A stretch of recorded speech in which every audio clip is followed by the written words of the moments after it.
So today I want to talk about the inherent timing calibration of everything under creation. And what I want to tease out through the course of this talk is that every part of our lives are so precisely timed down to the second that the timing variable is so immense, where a slight variability in timing can cause an entirely different outcome in how your life transpires. And when you really look into the mechanism by which this timing is calibrated, you can start to see just how contingent our reality is on these infinite micro adjustments in the timing of certain life events. So I'm going to give you 3 life events, and we are going to sort of tease out the timing variability of it. So the first one was back during that big snowstorm that everybody had about a month ago. I had to drive from my hometown back to where I live the day after the storm, and what I didn't know was that the roads were not good at all. So I was driving home, I had just gotten into my city, and I almost saw up really close up that this car spun out and started spinning and spun and slammed into the car directly in front of me. I missed it by 3 seconds or so. The second example is this was a moment in time. I was at a cigar club and there was a bartender I really wanted to talk to. It was my last cigar of the night, and all at once this guy came up to me and started talking to me very intensely about his life story. Meanwhile, other people came up to the bar and it became unclear whether I would get the chance to connect with the bartender. And then the last story I'll tell, I've already mentioned on this channel in my Providence and Sensitivity to Initial Conditions video, my providential moment at my college dining hall, where I just so happened to finish up a meal just in time so that when I went to set my tray on the place where you set your trays, the person I've been hoping to speak to happened to be right behind me. So we talk about the calibration of the timing of all these things. Each of those 3 instances, and I did manage to connect with the bartender in the end, the timing worked out. Each of those 3 instances seem at their face to be a very specific instance of perfect timing. Because the car accident, I just barely missed getting T-boned by a spinning car. The bartender, the conversation with the guy, the cigar, the other patrons of the bar happened to perfectly line up in that moment so that we were eventually free to talk to each other. And then the putting the trays away at the cafeteria, having that perfectly synchronized moment where she was right behind me and I could just turn around and there she was. These moments seem like they're precisely orchestrated in time for my desired result to transpire. But when we start to scale this back, we see how contingent each of those timings were on a previous timing. So before I set off on my road trip back to my city, I stopped to buy an energy drink. And the 3 seconds that it took me to choose my energy drink were the 3 seconds I needed to wait so I didn't get hit by the car. And then we go to the next example with the bartender. The amount of variables at play were so immense because a cigar can take 45 minutes to an hour and a half to smoke. It depends on the size of the cigar, it depends on the construction. Some are lighter, some are heavier. And it also depends on the speed at which you smoke, which is subjective.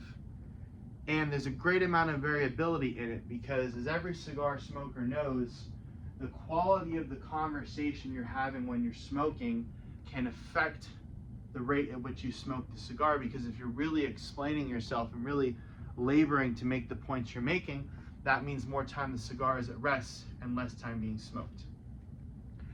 And then with the girl in the dining hall, the calibration of that moment was immense, because before I went up to put my tray away, let's say it was 12:52. I always left that table sometime between 12:48 and 12:52 to get to my table. To get to my next class.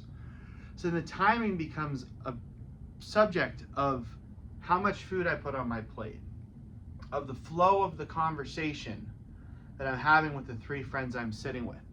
That whatever comes on their minds at a certain period of time was just compelling enough to keep me there as long as I needed to, or just not compelling enough for me to realize that this is a good time to exit.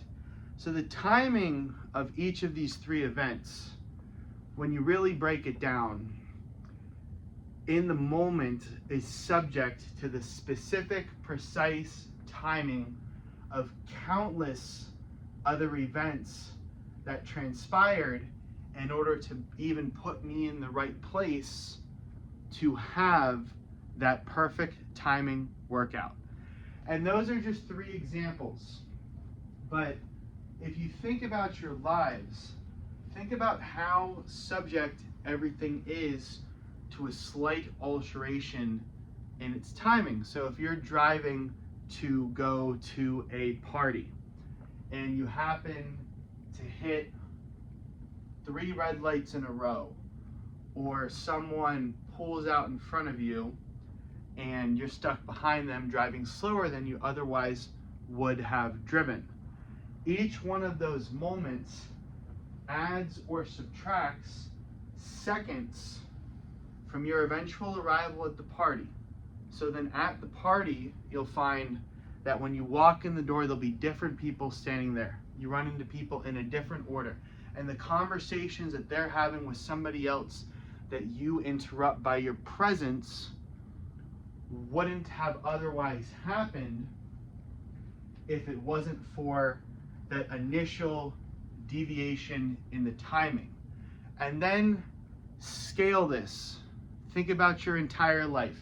However long it takes you to fall asleep at night, which is a natural and variable and somewhat uncontrollable metric that dictates parts of how your life operate. So in that case, if you always take 15 minutes approximately to fall asleep, and one night for whatever you take 30 minutes, that calibrated timing has you waking up just a couple percentage points more tired. And then when you go to have that conversation with a friend or a spouse or whoever, your couple percentage points of tiredness change based off your physiology, the words you say, your temperament, how quick you are to assess something or react to it or integrate that information into your understanding of the situation, how you want to act moving forward. This all came to me a long time ago, and the long and short of it is my last semester in college, I didn't have a car, and I wanted to get some Wendy's, and the RA offered to drive me there. It was just right by campus. And I had this clear thought that whenever you leave somewhere, no matter whether you show up early or you show up late or you show up exactly where you're supposed to, that's when you're supposed to show up.